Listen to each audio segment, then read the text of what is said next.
Joining me now is Catarina Thomson, a senior lecturer in security and strategic studies at the University of Exeter, and she's with me now. Catarina, I don't know if you heard Nick, he was talking about obviously the areas where the UK and the US are aligned, climate change, security, but there is a sticking point here, and that is Northern Ireland Protocol that Nick was just mentioning.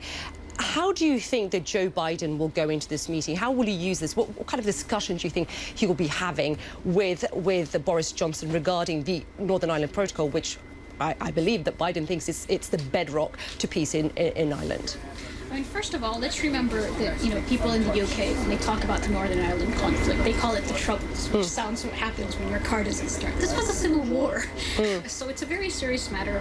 And the other thing to keep in mind is that it's not just about international actors interacting with each other, Johnson, Biden, the EU, but also all of these actors have domestic audiences. If you think of Biden, he's very keen to signal world, the US is back, right? Very keen to signal that multilateralism is again the name of the game in town.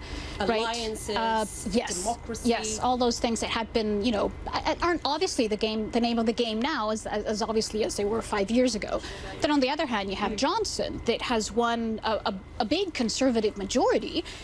And he has he even said this when he was elected, he won on borrowed votes, the so-called red wall, right, of former Labour voters that voted for him. And he's sending these signals to these voters, right?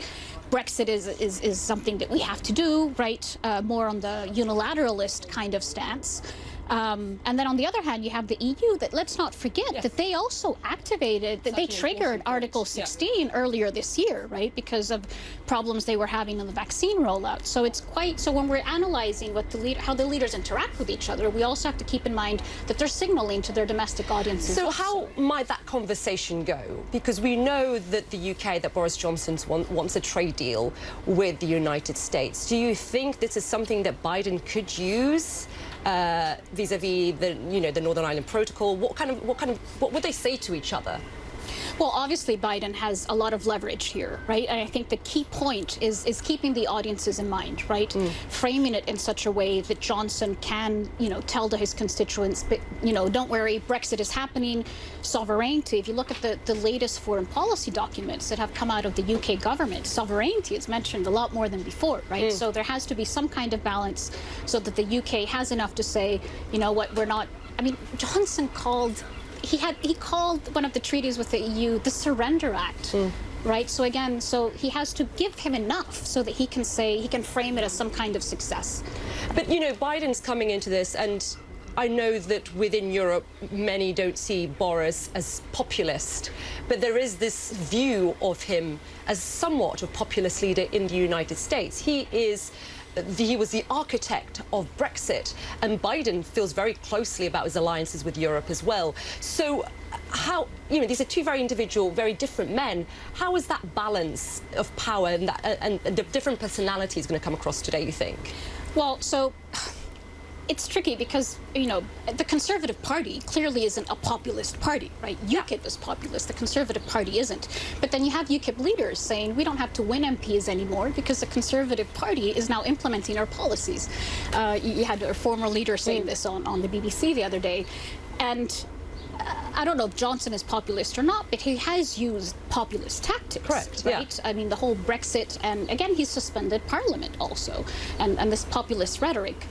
And again, on the other hand, Biden is quite, clear that multilateralism, and this goes before Trump. There are other challenges to multilateralism out there. If you look at the emerging countries, right, China and Brazil and other countries, they might prefer to function bilaterally or unilateralism, as it's called. But surely for Boris Johnson today is to show President Biden, yes, we're leaving Europe, but it does not mean we are becoming an isolation. We're isolated from the rest of the world.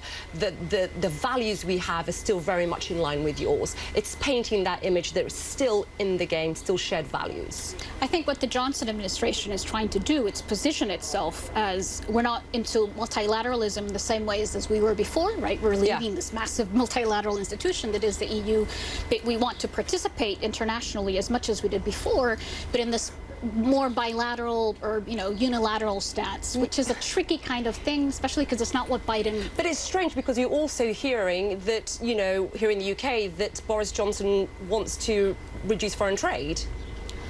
Foreign aid. Foreign aid, Yes. foreign aid, pardon me, from 0.7 to 0.5%. And that doesn't sit well with many people, and it probably won't sit well here with Joe Biden either. And it's not sitting well with a lot of conservative members of parliament either. It's tricky, right? And of course, what the Johnson administration will probably say is that the UK, even with this reduced foreign aid budget from 0.7% to 0.5%, is still one of the biggest donors. Yeah. But that doesn't fit with this image of global Britain, right? Yeah. I mean, the UK is very good at soft power, right? So it doesn't really fit with that. And, you know, you can't have your cake and eat it too. So how does he reconcile? How does the Johnson administration reconcile these signals they're sending, again, internationally, with what they think their domestic constituents want? We shall see what the language is like later on today. Catarina Thomson, thanks very much.